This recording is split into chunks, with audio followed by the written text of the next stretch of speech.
qu'ont en commun une moto défiant la gravité avec une montagne de mousse, un bateau chargé comme une tour de Jenga flottante et un camion qui semble être en lutte épique contre les lois de la physique. Bien plus que ce que tu imagines. Je vais t'emmener dans un voyage unique à travers les véhicules les plus extraordinairement surchargés jamais filmés.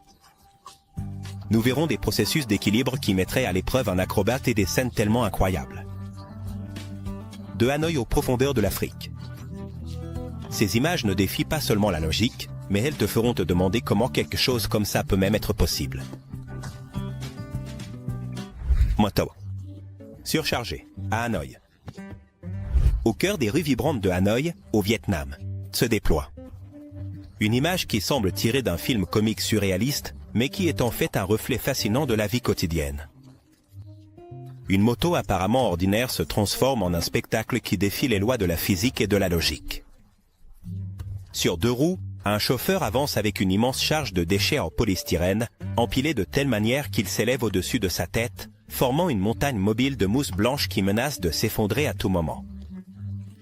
Cette scène est à la fois un témoignage de l'ingéniosité humaine et un avertissement sur les risques que comporte le fait d'ignorer les limites pratiques. La moto se déplace avec un équilibre précaire à travers le trafic chaotique, zigzagant entre voitures, vélos et piétons. La moindre bosse sur la route ou le moindre virage serré pourrait déstabiliser la fragile tour en polystyrène, transformant le conducteur et sa cargaison en un désastre roulant. Malgré le risque évident, le conducteur semble complètement imperturbable, comme si de tels exploits faisaient partie de sa routine quotidienne. Et, en effet, dans les rues de Hanoï, il n'est pas rare de voir des motos transformées en transporteurs improvisés de toutes sortes de marchandises, des meubles aux animaux vivants. Cependant, celle-ci, en particulier, se distingue par la quantité absurde de matériel transporté et l'apparente indifférence du conducteur envers les règles de circulation. Cette scène met non seulement en évidence la créativité des gens dans des situations où les ressources sont limitées, mais met également en évidence un problème plus profond. Le manque de régulation efficace et le besoin de transport accessible dans de nombreuses régions du monde. Hanoï, une ville de plus de 8 millions d'habitants, dépend en grande partie des motos pour sa mobilité. Mais cette dépendance conduit souvent à des pratiques dangereuses, comme les surcharges extrêmes, qui mettent non seulement en danger les conducteurs, mais aussi tous ceux qui partagent la route. Curieusement, ce type de transport extrême n'est pas exclusif au Vietnam. Dans de nombreux pays d'Asie du Sud-Est, les motos sont une solution économique pour transporter des charges lourdes. Cependant, selon une étude de l'Organisation mondiale de la santé, OMS, les conducteurs de motos ont presque 3 fois plus de chances de subir des accidents mortels par rapport aux conducteurs de voitures, en grande partie à cause de pratiques comme la surcharge et le manque d'équipements de sécurité adéquats. Au Vietnam, malgré les campagnes gouvernementales pour promouvoir l'utilisation de casques et réguler le transport à moto, la réalité dans les rues reste chaotique.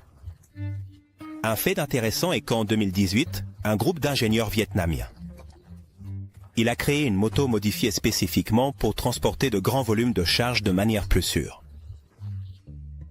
Cette invention, connue sous le nom de Shebagak, est une sorte de tricycle motorisé avec une plus grande capacité de charge et un design qui privilégie la stabilité. Bien que ce ne soit pas encore courant, des initiatives comme celle-ci montrent qu'il existe des moyens de combiner le besoin de transport économique avec la sécurité routière. Une famille à moto.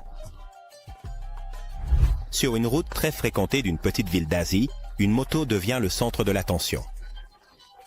Ce qui semble au premier abord être une scène ordinaire se transforme rapidement en un spectacle surprenant.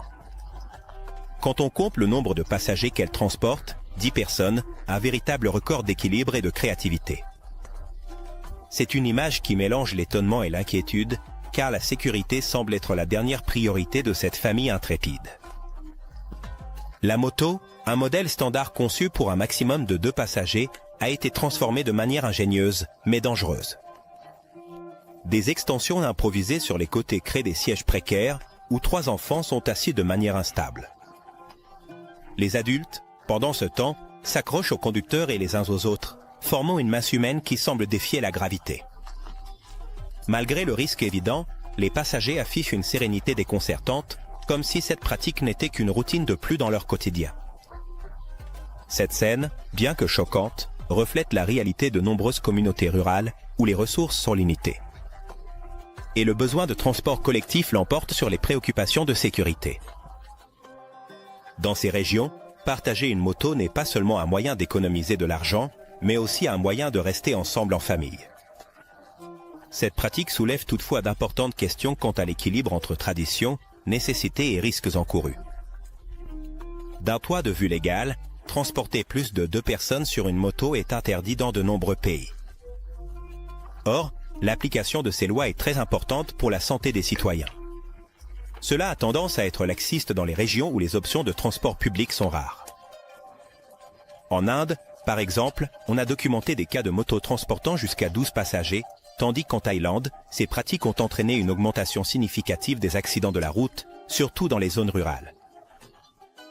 Camion avec une charge de grande taille. Sur une route sinueuse en montagne, un camion chargé d'une énorme poutre en acier avance prudemment. La scène semble tout droit sortie d'un conte d'ingénierie épique, mais c'est en fait un exemple clair de ce phénomène. Une simple erreur de calcul peut vous mettre en danger.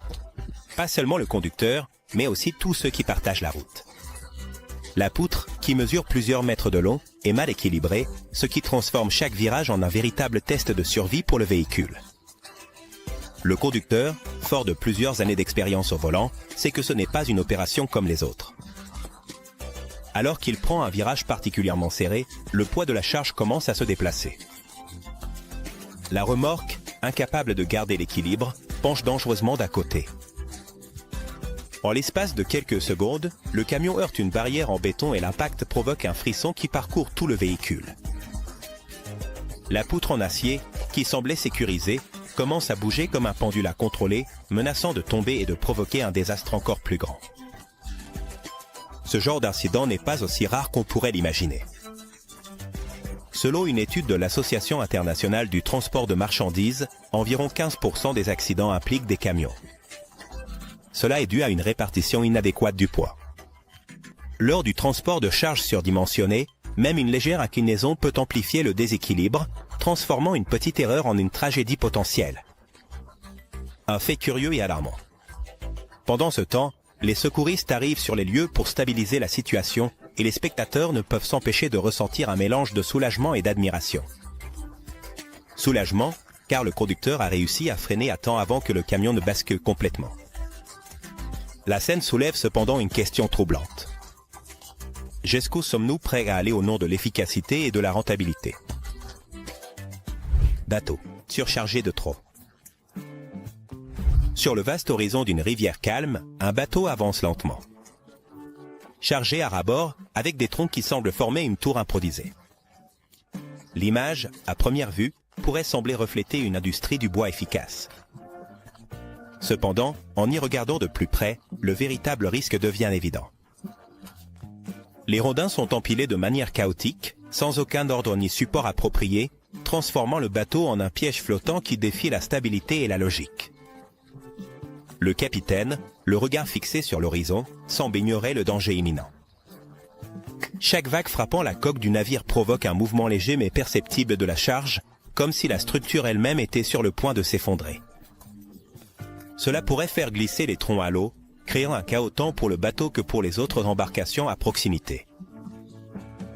La surcharge des grumes met non seulement en danger le navire et ceux qui l'exploitent, mais a également des conséquences environnementales importantes. Si les troncs tombent à l'eau, ils pourraient bloquer les voies navigables, perturber les écosystèmes locaux et même devenir un danger pour la navigation. Un fait curieux, mais alarmant, c'est que le plus grand tronc individuel enregistré à ce jour mesurait plus de 30 mètres de long. Et il provenait d'un arbre, abattu au Canada. Ce colosse pesait plusieurs tonnes et a été transporté avec un soin extrême pour éviter les accidents. Un rappel que même les matériaux les plus courants nécessitent une manipulation adéquate.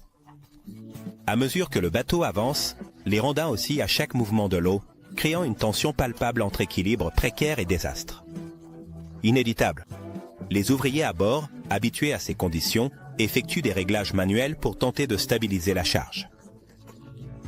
Cependant, leurs efforts semblent insuffisants face aux forces de la nature, qui n'ont aucune intention de céder. Mini-fourgonnette. Surchargée. Sur une route poussiéreuse au cœur de l'Afrique, un monospace apparemment ordinaire devient le centre de l'attention. Conçue à l'origine pour accueillir confortablement 12 passagers, cette petite machine à 4 roues pousse sa fonctionnalité à l'extrême en transportant pas moins de 30 personnes. La scène pourrait être décrite comme un acte de magie, mais au lieu de susciter l'étonnement, elle laisse les spectateurs avec un mélange d'incrédulité et d'inquiétude. Le véhicule, stationné sur le bord de la route, commence à dévoiler son contenu comme s'il s'agissait d'un tour sans fin. Une personne sort, suivie d'une autre, puis de deux de plus, jusqu'à ce que le compte atteigne des chiffres impressionnants. Les passagers sortent les uns après les autres, défiant toute logique quant à l'espace disponible à l'intérieur du véhicule. Au final, il y a 30 personnes, entassées comme des sardines pendant le voyage, dans un espace qui ne devrait accueillir qu'une fraction d'entre elles. L'intérieur du minivan est un puzzle humain dans lequel chaque centimètre carré a été utilisé. Certains passagers étaient assis sur les genoux des autres, tandis que les plus jeunes trouvaient refuge dans les compartiments à bagages. Bien que cette situation semble presque comique, elle met également en lumière un problème grave, le manque de transport sûr et régulé dans de nombreuses régions du monde. Les risques vont de l'inconfort à des conséquences mortelles en cas d'accident. Un fait curieux sur la capacité de charge des véhicules provient du livre Guinness des records. En 2014, lors d'un événement communautaire au Pakistan, 67 personnes ont réussi à entrer dans une voiture compacte, battant un record mondial. Le cas de ce monospace en Afrique n'a rien de réjouissant. C'est un reflet de la nécessité et des limitations économiques auxquelles des millions de personnes font face. Alors que le dernier passager descend, il est difficile de ne pas réfléchir aux conditions qui rendent de telles scènes possibles. Le surpoids n'est pas qu'un simple problème. Écoute. C'est un symptôme d'inégalité plus profonde dans l'accès à des ressources de base, comme le transport. Bien que l'image de 30 personnes sortant d'un véhicule prévu pour 12 puisse faire rire, elle soulève aussi des questions sur les priorités d'investissement dans les infrastructures essentielles. Train, surchargé au Bangladesh. Pendant les jours fériés les plus importants du Bangladesh, les gares se transforment en épicentre d'un phénomène extraordinaire, le transport de masse poussé à l'extrême. Les trains, qui sont normalement conçus pour accueillir un nombre limité de passagers à l'intérieur, se transforment en véritable spectacle d'ingénierie improvisé lorsque chaque surface du véhicule, des toits aux côtés, se remplit de personnes. Ce n'est pas un simple cas de surpopulation. C'est une manifestation de l'ingéniosité humaine, mêlée à un besoin désespéré.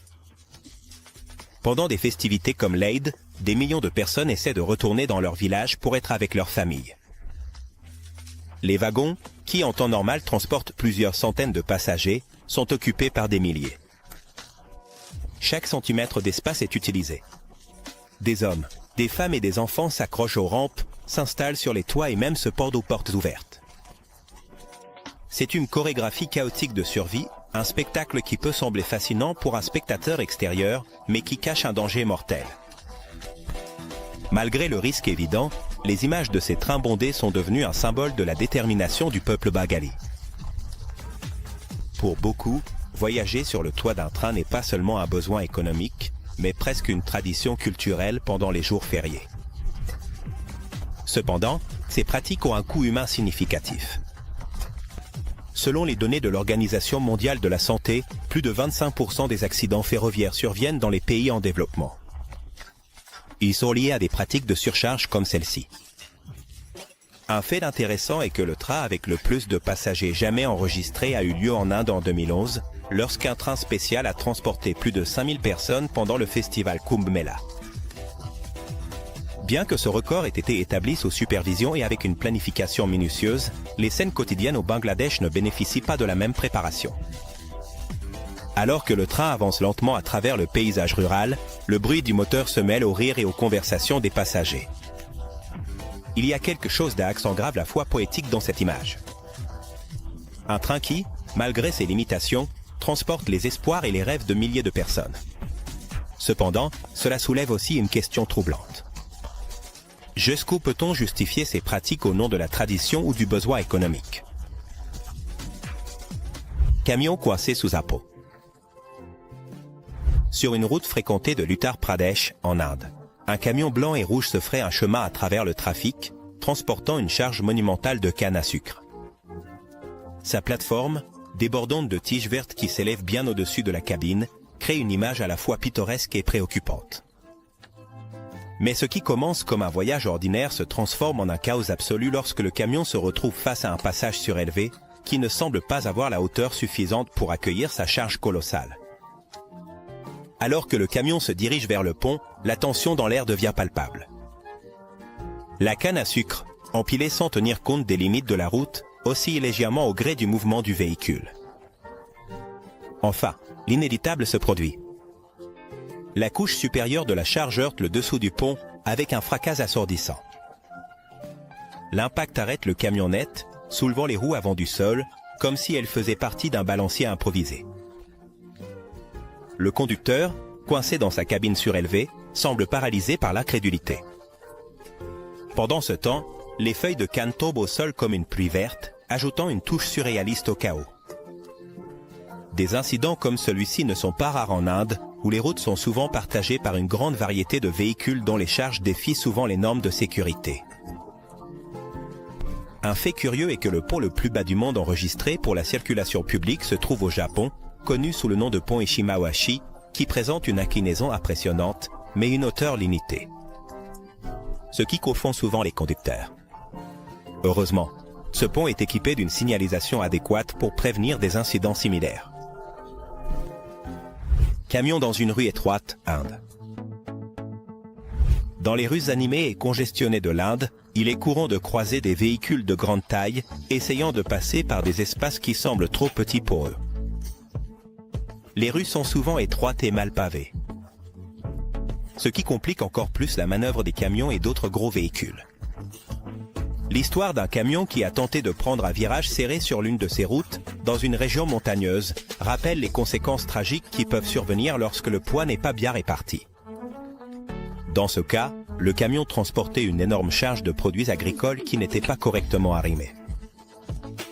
À mesure que le véhicule s'approchait du virage, la charge s'est déplacée d'un côté, déséquilibrant complètement le camion. Le conducteur a essayé de corriger sa trajectoire, mais il n'a pas pu éviter que le camion ne bascule. L'impact a été si fort que le véhicule a été complètement écrasé, bloquant la route pendant des heures, ce qui a provoqué un grand chaos dans la circulation. Ce genre d'accident, bien que malheureux, n'est pas rare en Inde. Le manque de réglementation sur le surpoids des camions et l'infrastructure inadéquate dans de nombreuses zones rurales. Il contribue à rendre ces événements fréquents. Cependant, les autorités locales continuent de lutter pour améliorer les conditions des routes et pour imposer des restrictions plus strictes sur la charge des véhicules. Malgré les efforts, les routes mal conçues restent une grande préoccupation. En Inde, on estime que plus de 40% des routes nationales sont en mauvais état, ce qui aggrave les risques d'accidents et complique l'amélioration du système de transport. Camion sur une route sinueuse. Au Pakistan, les routes montagneuses et sinueuses sont connues pour leur beauté naturelle et leurs défis pour les conducteurs. Cependant, ils ne sont pas idéaux pour les véhicules surchargés, comme l'a démontré un récent accident tragique. Un camion transportant de grandes quantités de matériaux de construction circulait sur l'une de ces routes, célèbre pour ses courbes dangereuses et son terrain irrégulier. Le conducteur, qui essayait de gagner du temps, n'a pas pu contrôler le véhicule à cause du surpoids. La charge mal répartie a provoqué une perte de stabilité du camion, qui s'est renversé et est tombé dans un précipice voisin. Cet incident met en évidence un problème courant dans les régions montagneuses, où les camions transportent souvent des charges excessives pour répondre aux exigences commerciales, avec peu d'égard pour la sécurité routière. Les routes sinueuses sur lesquelles ils circulent sont particulièrement difficiles à traverser en raison de leur inclinaison et de leur vitesse. Et les virages serrés. Malgré les avertissements, de nombreux conducteurs continuent de défier les conditions de la route dans l'espoir d'accomplir leur travail plus rapidement, ce qui se termine souvent par des accidents dévastateurs.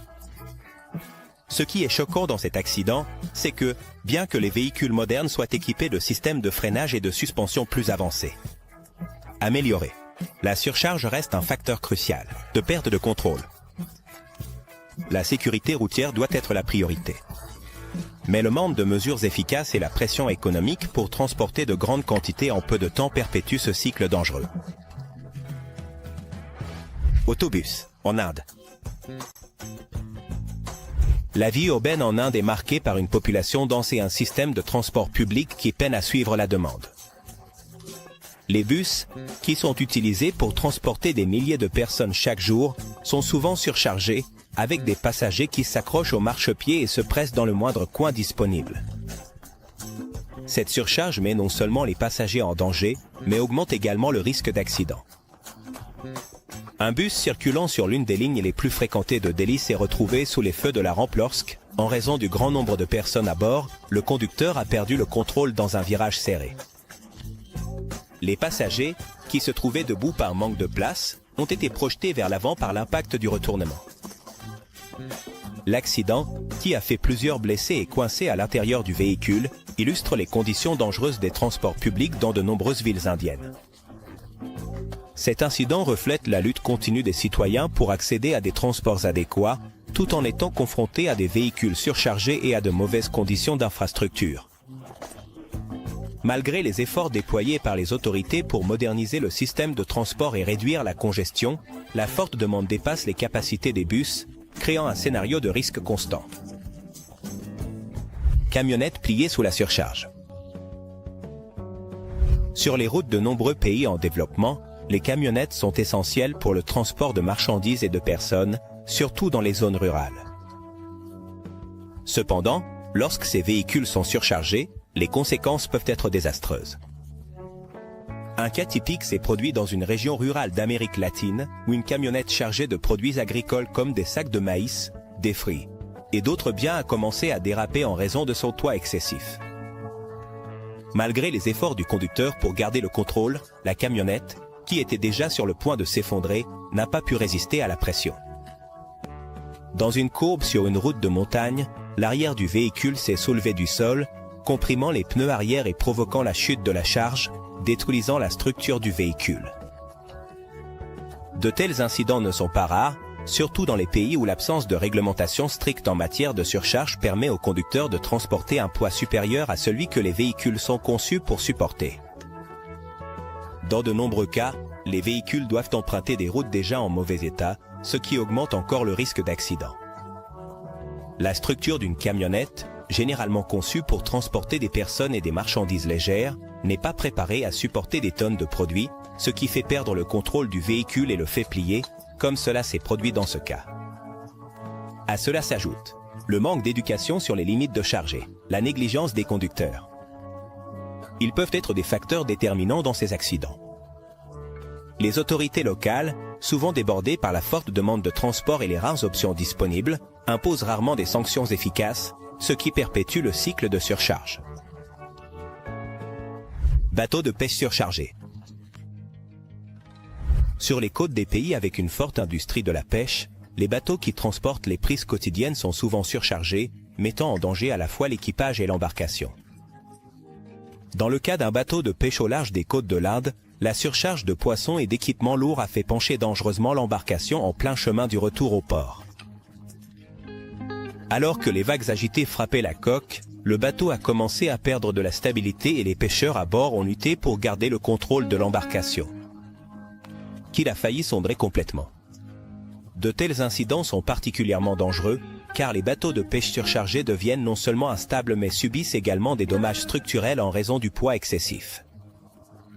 Dans de nombreux cas, la capture de poissons, surtout dans les zones à forte demande, devient une priorité pour les pêcheurs, ce qui les pousse à négliger les précautions de sécurité pour respecter les délais de livraison.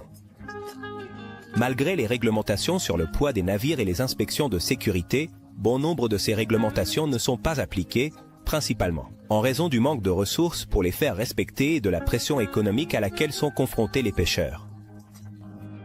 La surcharge des bateaux a aussi des conséquences environnementales, car elle augmente le risque de pollution si l'embarcation coule ou chavire. Taxis bondés, Afrique. Dans les villes animées d'Afrique, notamment dans des pays comme le Kenya, l'Ouganda et la Tanzanie, les taxis collectifs, appelés matatus, sont essentiels pour le transport urbain. Cependant, ces véhicules sont souvent surchargés avec plus de passagers que ce pourquoi ils sont conçus, ce qui crée une situation à risque pour tous les concernés. Un incident à Nairobi a attiré l'attention de la presse quand un matatu bondé de passagers a tenté d'éviter un contrôle de police. Les passagers, qui étaient littéralement entassés les uns contre les autres, ont commencé à se pousser et à s'agiter lorsqu'ils se sont rendus compte que la police les poursuivait. Cela a provoqué une perte de contrôle du véhicule, ce qui a entraîné un retournement qui a fait plusieurs blessés. Les matatus sont connus pour leur transport improvisé et leur manque de mesures de sécurité, ce qui rend la surcharge encore plus dangereuse. Dans une tentative de maximiser les profits, les conducteurs surchargent souvent le véhicule et, dans certains cas, permettent aux passagers de voyager debout ou même de se suspendre à l'extérieur du véhicule. Cela augmente considérablement la probabilité d'accident, surtout lorsque le véhicule circule dans des rues encombrées. De plus, le manque de contrôle rigoureux et la faible sensibilisation aux réglementations de sécurité routière contribuent à la culture de la surcharge dans ces véhicules. Les passagers, de leur côté, préfèrent souvent payer le prix supplémentaire pour arriver rapidement à leur destination, sans tenir compte des risques encourus. Tricycle surchargé, Chine, 2012. En Chine, les tricycles motorisés, connus sous le nom de Sanlash, sont des véhicules populaires pour le transport de marchandises dans les zones rurales et urbaines. Ces véhicules, bien que petits, ont une capacité de charge surprenante. En 2012, un tricycle à Pékin est devenu viral sur les réseaux sociaux lorsqu'un conducteur, cherchant à transporter plus d'articles que son véhicule ne pouvait en gérer, a empilé de grandes quantités de meubles, d'appareils électroménagers et de cartons de manière complètement instable. Le tricycle, déjà visible par son déséquilibre, avançait précautionneusement dans une rue encombrée, tandis que les piétons regardaient avec étonnement comment il ne se renversait pas. Bien que les tricycles en Chine soient soumis à des réglementations de poids, dans la pratique, de nombreux conducteurs désobéissent à ces règles dans le but de gagner de l'argent rapidement. Les petits véhicules comme ceux-ci sont très courants dans les villes chinoises en raison de leur faible coût d'exploitation. Mais le manque de fret adéquat ou d'un système de transport amélioré pour les petites marchandises conduit à ces scénarios dangereux. La surcharge met non seulement en danger la sécurité du conducteur, mais aussi celle des piétons et des autres véhicules à proximité. Les tricycles motorisés en Chine sont si populaires qu'on estime que plus de 25 millions de ces véhicules circulent chaque jour. Dans de grandes villes comme Pékin et Shanghai, c'est souvent une alternative économique au transport plus grand.